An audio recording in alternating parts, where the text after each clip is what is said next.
All right, hey there.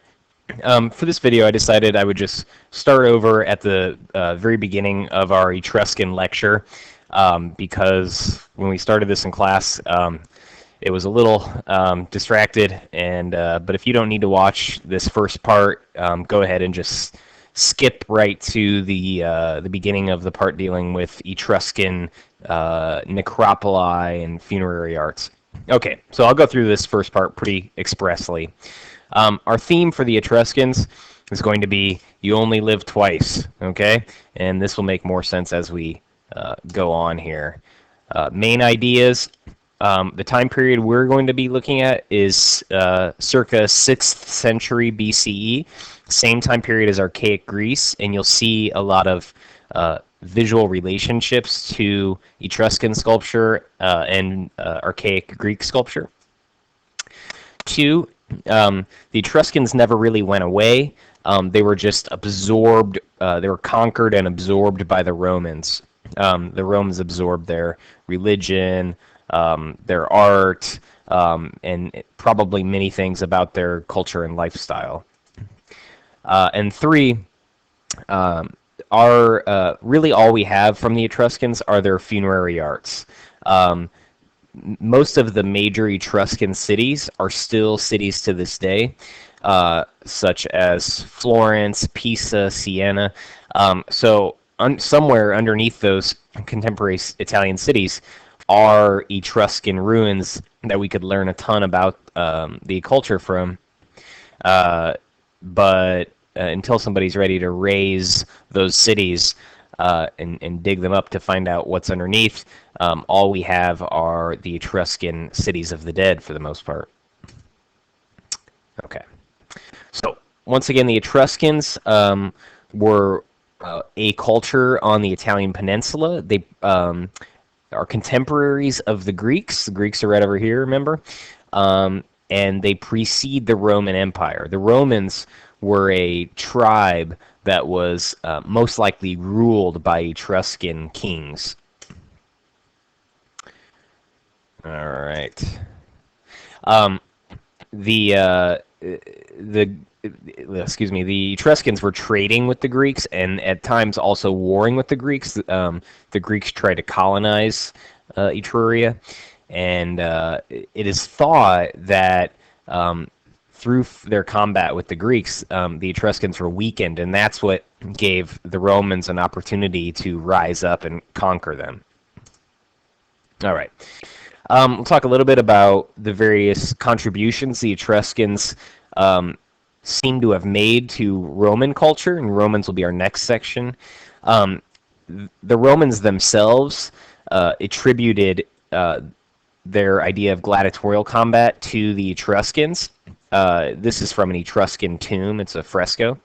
The Etruscans had this ritual in which this masked figure, Persu, which is where we get our word person, would lead these blood sports, and it was a sort of a religious ritual to keep the spirits happy, appease the dead. So here we have this Persu has on a leash this man with a sack over his head, and you can see he has a club here, and he's being attacked by a dog, and there's bleeding wounds here. Okay. The Etruscans were masters of many media, different forms of architecture. We will study this work, which is a life-size terracotta. A lot of times when we think of the Romans and their contributions to the world, we think about their arched and vaulted architecture, as well as their hydroengineering, their plumbing, and whatnot, their aqueducts. All of those go back to the Etruscans. This is an Etruscan arched vault here. You can see we have some Renaissance architecture built right on top of this ancient Etruscan architecture, and this is an Etruscan pipe for channeling water. Importantly, they were experts in lost wax bronze casting. This is an Etruscan statue of Chimera. It's possible that they learned bronze casting from the Greeks, But it's also possible that the Greeks learned from the Etruscans. We don't really know how that sort of how those cultures informed one another. We know a lot less about the Etruscans than we do the Greeks because not a lot of Etruscan writing has survived, and the Etruscan written language hasn't been fully translated yet. And then finally, once the Romans conquered the Etruscans, many of those Etruscans artisans continued to work for Roman patrons. So this is an example of an early Roman Republic bronze, but it's actually created by an Etruscan. I think some students the other day said that this was on the cover of one of your Latin textbooks. So this is like I think it's a Roman senator. I forget who it is. Okay. Once again, really quickly, the Temple of Minerva is a famous Etruscan ruin, okay? But it gives us an insight into what Etruscan temples look like, how they perhaps were informed by Greek temple architecture, and then how the Etruscan temples directly segued into Roman temple architecture, okay?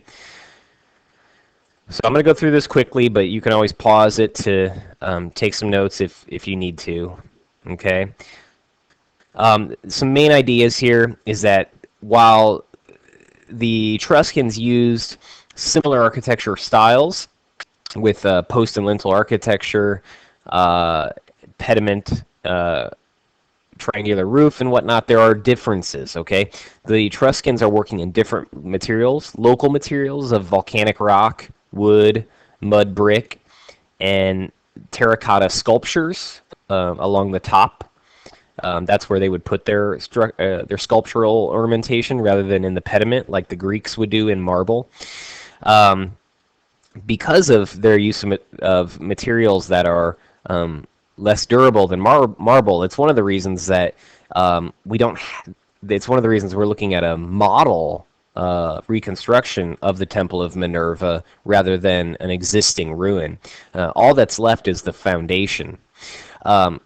But luckily, there was a Roman architect and writer about architecture named Vitruvius who made detailed drawings and descriptions of Etruscan architecture.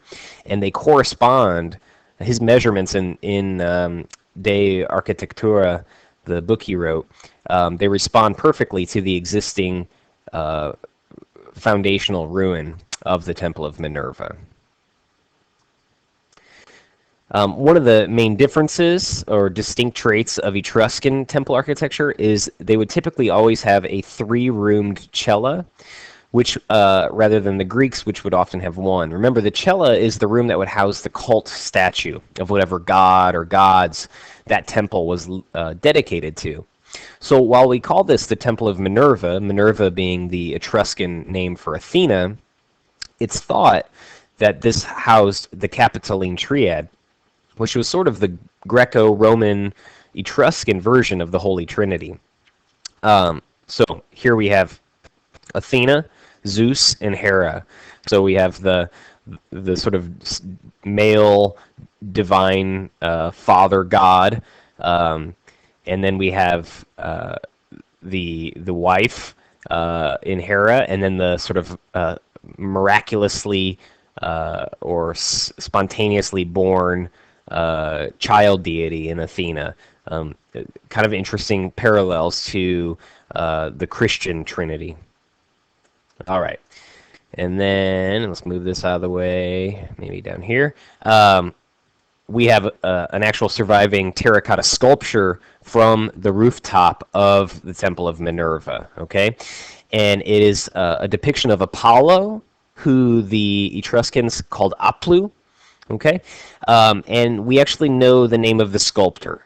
His name was Vulca, and he was probably the Michelangelo, so to speak, of the Etruscans, the most regarded sculptor.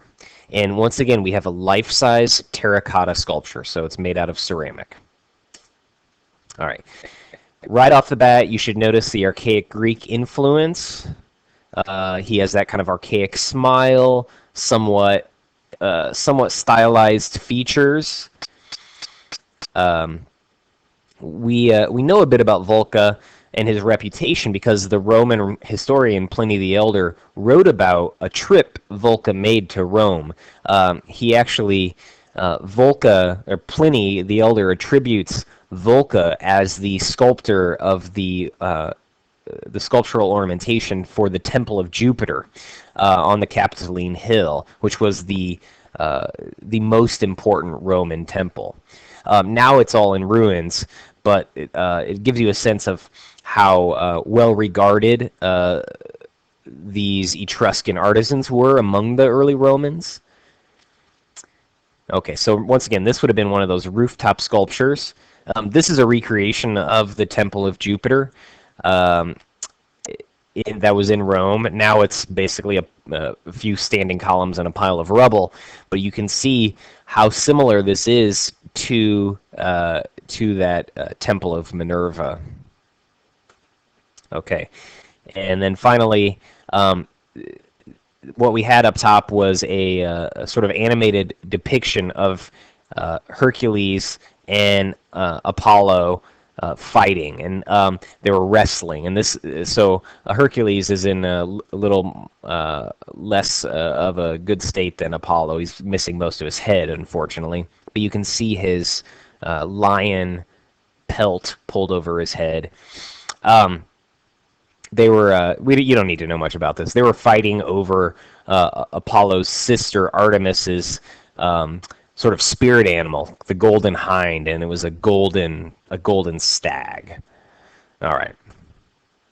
The one thing I want to point out here is that the Etruscans are often given the short end of the stick in relation to the Greeks. That the Etruscans were just sort of Greek imitators and whatnot.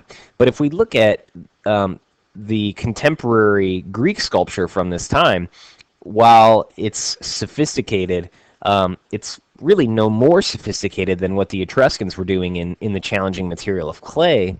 And perhaps, it's even less sophisticated. During the Archaic period, the Greeks were still creating this very Egyptoid type sculpture, very stiff, very little movement, whereas the Etruscans are creating these animated, dynamic scenes of figures wrestling, moving in space, and whatnot. So I think it's important to not necessarily fall into that trap of praising the Greeks and dismissing the Etruscans. These are two cultures that are developing simultaneously. They're in contact, informing one another. And I think as we find out more about the Etruscans, we're going to learn that they were a bigger player in the ancient Mediterranean scene than we might currently think of them. Okay, now getting on to the new stuff. So the Etruscans, like I said, most of what we know about them comes from their funerary art. Early on, the Etruscans practiced cremation, and they created terracotta houses to hold the ashes in. Okay, so so from this we can learn a little bit about what Etruscan houses of the living probably looked like, and it's common for houses of the dead in most cultures to in some way be modeled after the houses for the living. Okay, that's what we're going to see in these Etruscan tombs. Later on, most of the Etruscans move on to inhumation, or they're burying bodies rather than cremating them. And then they start creating these necropoli that have streets and doors and family names above the doors. Often they have furniture in them. I'll show you. Here's a few photos from the Janturn trip Young and I took to Italy a couple years ago. So here we are standing in a Etruscan necropolis that has streets and is really laid out like an actual city. There's speculation that it was laid out, the necropoli would be laid out precisely like the city of the living, so that when you would die, you would just move from your living house to your counterpart house in the necropolis outside the city. Here you can see a family name written above the tomb. These tombs would be added to as more people would die from the family. All right, so here we are standing inside the necropolis. Here I am laying on the bed in which the bodies would have laid on. Okay, so those were relatively simple, unadorned tombs, but some of the most famous Etruscan tombs look more like this. The tombs of the elites would be covered in frescoes, and then they would have more ornate beds and painted doorways and this kind of thing. One of the most famous tombs is called the Tomb of the Reliefs. And so they actually have cooking utensils and tools and pets and all types of things, all carved right into the stone. Carved right into the stone of the tomb itself. This one's very large. And these back here are the beds with stone pillows. This is where all the bodies of the family members would lay. Okay, so this is the Tomb of the Triclinium. You don't need to know about it. We can see here some more of these frescoes, and basically what we're looking at is a party scene. We have people eating, drinking, there's musicians, dancing, there's little animals down here. Really, this is perhaps a depiction of the afterlife, but it is really like all the best parts of this life. So we think that the Etruscans imagined the afterlife as being, very much like this life, maybe only better. This is where we get that theme of you only live twice. Okay, it is thought that this style of fresco was learned from the Greeks. There are striking similarities to the types of figures we see on Greek pots. Whether they learned it from the Greeks or not, there is very much a shared sensibility here in their artistic styles. All right, panning out there. The Etruscan funerals were very interesting. Essentially, the friends and family of the deceased would meet at the tomb to have one last meal with the dead as they transition into the afterlife. And we know this because many Etruscan tombs were found with dishes and scraps of food, or where there was once food, sealed right inside of the tomb. So they would eat this meal and then just leave all the dishes there with the dead. Okay, and here's our final Etruscan work, and this one, I'd venture to say, is the most interesting. It's called the Sarcophagus of the Spouses. All right. So once again, we have a life-size terracotta sarcophagus here.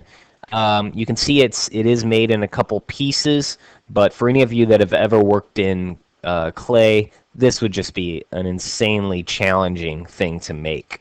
Okay, life-size figures, although there are some strange distortions of the body, particularly if we have these husband and wife reclining on this sort of couch. And if you look at their legs, something a little strange and flat seems to be going on there. So we very much are in that kind of archaic period, all right? One thing I want you to know, these are not portraits of the individuals who were entombed in it, or I should say whose ashes were entombed in it, because this was a cremation sarcophagus, basically a huge life-size urn, so to speak,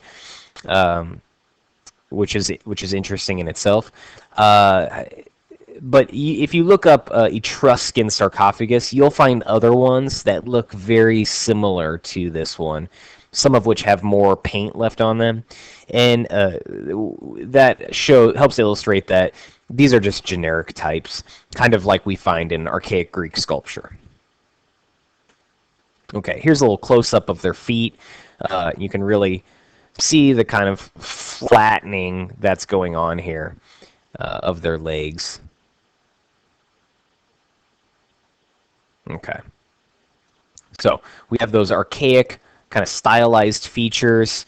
There really is not much distinction between the male and female face. They both have these kind of strange almond eyes that are kind of upturned. We basically can distinguish the male from the female through their accessories, the beard and whatnot. Okay. Once again, we have that idea here that in a funerary art, we have a sort of celebration of life. We have the Etruscan man and woman sitting here, kind of maybe greeting guests. They seem to be at a symposium or a celebration, a party. Perhaps they're at their own funeral, entertaining all those guests who are there to have one last meal and drink with them before they transition to the afterlife. You might notice the hands are doing very distinct things. There are missing objects now, but it's tempting to imagine that this Etruscan man was holding perhaps a goblet of wine, as maybe she was, or food even, or perhaps a bowl with some kind of treats. We don't know, but they seem to have been doing something very distinct and almost like they're inviting us to share this food and wine with them. Okay. Another thing I would like you to notice is how the woman does not in any way seem to be subservient to the man. She's in fact in front of him, but needless to say, they're at least depicted as equals here. The Etruscan women enjoyed much more freedom than they did in Greece or even in Rome. And this caused this freedom to attend symposia, freedom to participate in religious rituals, freedom to be outside the house. This wrongfully earned the Etruscan women a sort of a bad reputation among the Greeks and Romans. There's some Greek writing, and you can look some of this up on the internet. There's Greek writing about Etruscan women that was really scathing and just talks about how sexually promiscuous they were, how immoral, how they practiced incest. I mean, it's really, really dirty stuff. Is it true? Most likely not. It really is another way of monsterizing the other. And that their way of life is somehow inferior to our own. Even the Romans who absorbed the Etruscans, later on, after the Etruscan culture starts to become more of a faint memory, the word Etruscan became somewhat synonymous with prostitute, basically. So really what we have here is a culture that was very tolerant and of women and really incorporated women and inclusive of women, that is then demonized by the cultures around it that were less permissive with their women. I skipped this. The Etruscan women were literate. We know this from some of their writing that survives.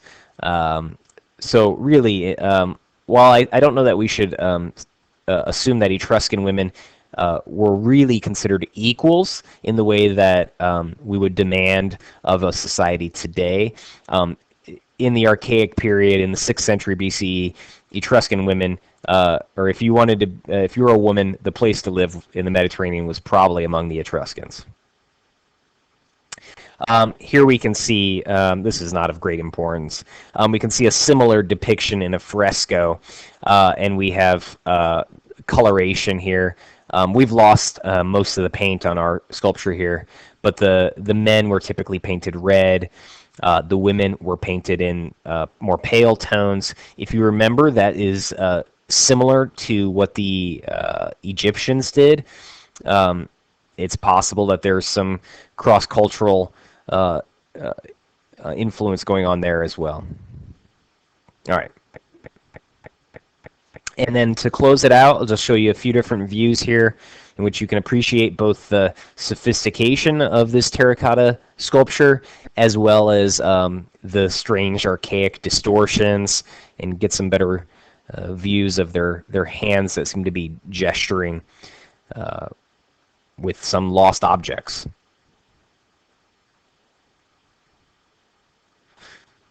I think while it is very archaic in its styles, there is a kind of relaxation and naturalness to this pose, to the emotion, to the gestures that the Greeks just had not accomplished yet in their art at this point in time. And then finally, here we have just some close-ups of the male and female faces. Okay, so that's going to do it for the Etruscans. All right, so make sure you grasp all that, and we will have a quiz on over the Etruscans tomorrow.